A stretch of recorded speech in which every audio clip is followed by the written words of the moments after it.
নমস্কার বন্ধুরা, মাইকনেস ব্লগে তোমাদের সবাইকে স্বাগতম জানিয়ে আজকের ভিডিওটি শুরু করছি। তো বন্ধুরা, ফার্স্টেই দেখতে পাচ্ছ মা নিয়ে নিয়েছে ওল। তো ওল দিয়ে কিন্তু আজকে একটা রেসিপি হবে। তাহলে চলো দেখি। দেখো, এখানে মা ওলটাকে সুন্দর করে কেটে নিচ্ছে, খোসাগুলো ছাড়িয়ে সুন্দর করে পিস পিস করে নিচ্ছে। আর তোমরা তোমাদের পছন্দ মতো পিসগুলো করে নিতে পারো। তো মা দেখো এরকম করে পিস করে নিচ্ছে, সবটাই করে নেবে, মানে কেটে নেবে। এর সঙ্গে রয়েছে আলু, মটরশুঁটি। তো এখন এইগুলোকে ধুয়ে নিবে, ধুয়ে উনানটা ধরিয়ে নিচ্ছে, যেহেতু এগুলোকে একটু সেদ্ধ করে নিতে হবে। দেখো, একটা সসপ্যানে মা ওলগুলোকে দিয়ে সামান্য একটু নুন দিয়ে সেদ্ধ বসিয়ে দিয়েছে, একটু ঢেকে দিয়েছে। আর এদিকে দেখো নিয়েছে চিংড়ি মাছ। আর দেখো বন্ধুরা, এগুলো কিন্তু সবই সেদ্ধ হয়ে গিয়েছে। আর মটরশুঁটিগুলো দেওয়া হচ্ছে, তোমাদেরকে দেখানো হয়নি। এদিকে কড়াইটা বসিয়ে দিচ্ছে, দিয়ে দিচ্ছে সর্ষের তেল। তেলটাকে গরম হতেই কিন্তু দিয়ে দেবে চিংড়ি মাছ। আর তেলের মধ্যে কিন্তু মা সামান্য একটু নুন আর হলুদের গুঁড়ো দিয়েছিল। দেখো, চিংড়ি মাছগুলোকে একটু এপিট ওপিট করে ভেজে নিচ্ছে। বেশি ভাজা যাবে না, না হলে মাছগুলো একদম শক্ত হয়ে যাবে। তো বন্ধুরা, চিংড়ি মাছগুলো ভাজা হয়ে গিয়েছে, মা নামিয়ে নিয়েছে।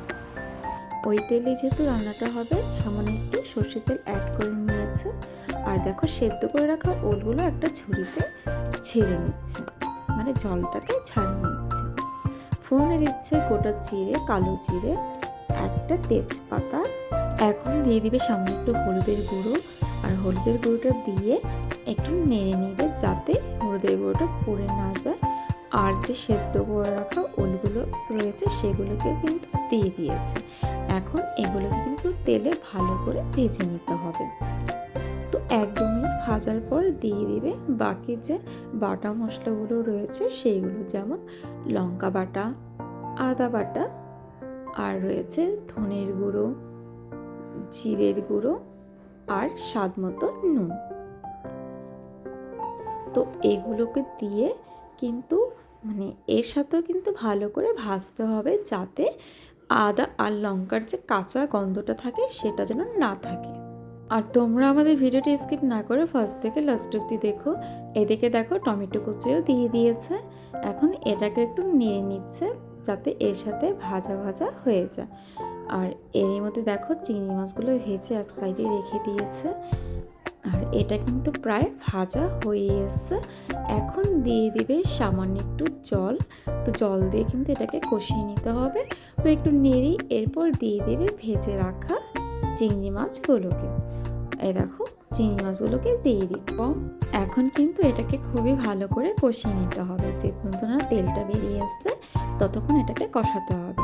এরপর যখন কষানো হয়ে যাবে, দিয়ে দিবে পরিমাণ মতো জল। তো বন্ধুরা দেখো, এখন দিয়ে দিচ্ছে পরিমাণ মতো জল। আর তোমরা যেরকম ঝোল খাবে সেরকমই কিন্তু জলের পরিমাণটা দেবে। আর এটা হতে কিন্তু বেশিক্ষণ টাইম লাগবে না, কারণ এটা কিন্তু আগে থাকতেই সেদ্ধ করে নিয়েছিল, তার জন্য। দেখো বন্ধুরা, প্রায় কিন্তু হয়ে আসছে। দিয়ে দিবে গরম মশলার গুঁড়ো। তো গরম মশলার গুঁড়ো দিয়ে একটু নিয়ে নিতে হবে, না হলে কিন্তু মশলাটা দলা পেকিয়ে যাবে। তার জন্য দেখো একটু নেড়ে দিয়েছে, যাতে মশলাটা ভালোভাবে মিশে যায়।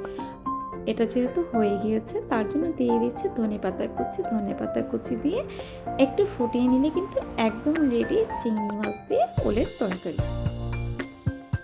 তো বন্ধুরা, মা এখন নামিয়ে নিচ্ছে। আজকের ভিডিওটি কেমন লাগলো অবশ্যই কমেন্টে জানাবে। যদি ভালো লেগে থাকে লাইক, কমেন্ট, শেয়ার করবে, সাবস্ক্রাইব করে আমাদের এই ছোট্ট চ্যানেলটির পাশে থাকবে। আর আমাদের ভিডিওটি তোমাদের কেমন লাগে অবশ্যই কমেন্টে জানাবে। আর এভাবেই আমাদের পাশে থাকবে, আমাদেরকে সাপোর্ট করবে, যাতে আমরা আরও এগিয়ে যেতে পারি।